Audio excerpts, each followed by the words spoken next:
So how do you save for a house? Oh man, how do I save for a house, or how should? I mean, if you had to teach a 16-year-old how to save for a house. Oh, this is something I just did last year. So if you do this when you're 16, you're straight. So Which he means that you can do it at any age. Yeah, you can do it at any age. I wish I did it earlier. That's my point. You know what I'm saying? So every check I get, like no matter what, if it's through real estate or Pokemon cards or whatever, like whenever I get paid, I take 40% and just put that in a bank account. Nice. And just don't even think about it, right? So automatically 40%, boom, over here. Okay. And then you take another 30%, and then you put that towards like investments, right? So it could be like stocks, like crypto. I mean, Bitcoin. Bitcoin. Yeah, crypto. I don't do Bitcoin. Yeah, it's Ethereum. I think is the future. But anyways, and then you can invest in yourself too. You know what I'm saying? Like huge one right there. That's a big thing that I just recently learned. Just using that money to invest in yourself too. Meaning, like, say you want to be like a piano teacher. Like just really getting skilled in playing piano. You know what I'm saying? So maybe taking lessons or investing in different things like instruments so you can like be more creative or something, or invest into a new skill, or new skill. Yeah. Or like say you wanted to start like a business or something, like maybe the website costs is like $200 to start, maybe investing something into that. You know what I'm saying? Like, so something that's gonna benefit you long term. Long term. Yeah, no, I'm so big when it comes to investing into ourselves, because we are our greatest asset at the end of the day. We have outside assets, but it's not guaranteed. But when you invest into you, it's 100% guaranteed, money back guaranteed. For sure. Yeah. You have to. Mm-hmm. So that's then that 30%. And then how much do we have left? 30%. All right. And another 30% is going to be like paying your bills, So exactly. If that's important too. You don't want you got to pay your bills, So so like that's if you have to pay rent, if you got to pay your cell phone bills or car payments, gas, like groceries, Chick-fil-A, stuff like that. And then the other like 10%, it's kind of like your call, like I feel like 30, yeah, 10%. That's just like play money, like, so you can either say you want a new phone or something, maybe you can invest in that, or like say you wanted some new shoes or something or clothes or something like that. I mean, that's how I do it. No, it's great, because most people would spend the whole entire paycheck on crap like that. It's hard. It's hard though, like as a kid, because you see other people that have like all the things that you want, and it's hard to do that. But if you do that when you're like 16, man, you'll be straight. Like, for sure. You'd be really good. You'd be ballin'. Yeah.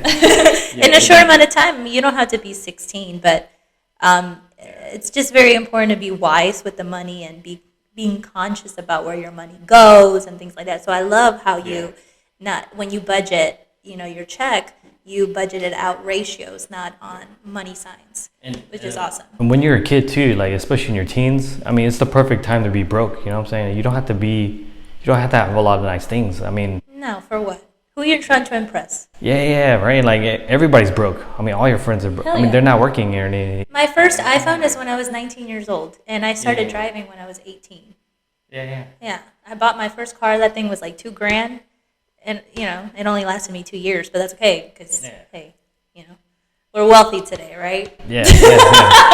And the experiences, Yeah, I was not popular in high school. That's pretty much is what I'm trying to say. But that's okay, because I guess we got cash in our banks, and we're doing what we love doing today. That was so random, but I had to put that out there. Okay, so any, like, real estate investing tips for beginners?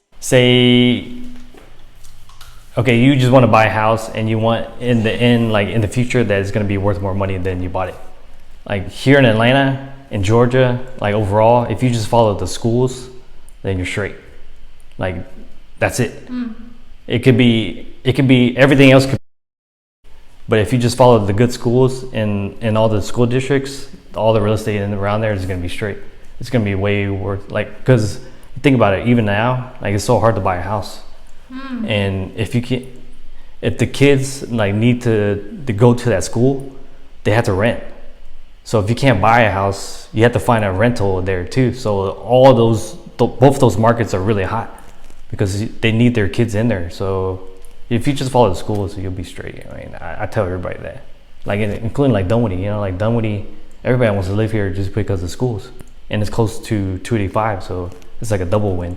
You know what I'm saying? So I mean, that's why places like down south, like a lot of people don't live there because the schools are terrible. Oh, okay. You know what I'm saying? You just follow the schools, and okay, I didn't know that. Overall, it's good. I mean, especially when you're younger too. I mean, it doesn't matter so much, but if you're like planning for the long run, like say like 10, 20 years, I mean, just buy houses in all these like good school districts, like within like a 5 or like 3 or 5 miles, and you're straight. It doesn't even matter if it's a townhouse or a single family home. It'll be worth like probably 100, 200,000 more in the next 10 years, especially Atlanta, because everybody's moving there. Seriously. Like my past 7 closings, like 5 of them have been out of state. Damn. Out of state buyers. Yeah, they're moving, like, wow. Especially since COVID happened, everybody's like working remotely now. Yeah. So they figure, like, why am I staying in New York? Because if I can work at home, I'll just go somewhere cheaper. Exactly. And get paid like in New York dollars. Wow. So it's crazy. That's amazing. I'm happy that you're helping people out of state too. Yeah, I mean, it's kind of hard because of the locals. They're kind of beating out the locals, like, because they don't have as much money. Because the real estate out there is way more expensive than here. They're like, wow, I can sell my house for like a little shack for $800,000 and buy 2 houses out in Atlanta.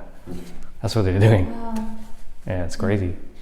Atlanta's a great place to start a business, would you say? Yeah, I mean, I think overall, just Atlanta, I feel like in Atlanta, it's different than like places like in Cali or like New York, because in Cali and New York, they have like big bodies of water that cuts off the potential of building new houses. Okay. You know what I'm saying? Like in New York, you have like that Bay Area, and then the city's like so crammed up. But in Georgia, I mean, there's nothing stopping you from building anything. You just go out like 30 minutes more, and there's a bunch of woods. You just chop everything down and just build a bunch of houses. So it's just gonna grow. It's just like your market. You know the market very well. And it's just because I show a lot of houses, So, I love it. Any questions, Sadie? Yeah. I would just ask, why Atlanta? Why is so many people coming to Atlanta versus other states that offer similar housing options and similar income opportunities? Well, I mean, because it's just the cost of living is like way cheaper. If you ever travel to any of the states out west or up north, I mean, everything, like a coffee is like $10, $10-12, and then a dinner you're gonna probably spend like $50-60. But here, I mean, you can buy a nice dinner for like 4 people for like $30-40. You know what I'm saying? Or and the coffee is like a few bucks, maybe $5, and then I mean, the gas is cheaper too, because you don't have to go through all the city and stuff to pump all the gas and everything. It's just the cost of living and the food too. I mean, people just are tired of paying so much for the same, I guess, like it just doesn't. I mean, I would move here too. I mean, I'm not from here either, so I mean, it's the same reasons. I feel like the airport in Atlanta helps out a lot too. It's like the central hub for it to go anywhere. So everybody naturally is going to go to the big airports because it's like a pit stop, I guess, Yeah, you make great points. Yeah, and I feel like this is my prediction. Like I feel like Atlanta is going to be the new San Francisco. Like maybe 30, 40 years from now. Wow. You know what I'm saying? Because if you think about it, if you go to like Midtown and downtown area, it looks like some parts in like San Francisco right now. They got like scooters everywhere, and everything is like the Ponce City Market, like Beltline area. It just everybody like wants to run around and walk to everything. You know what I'm saying? Like it's all connected.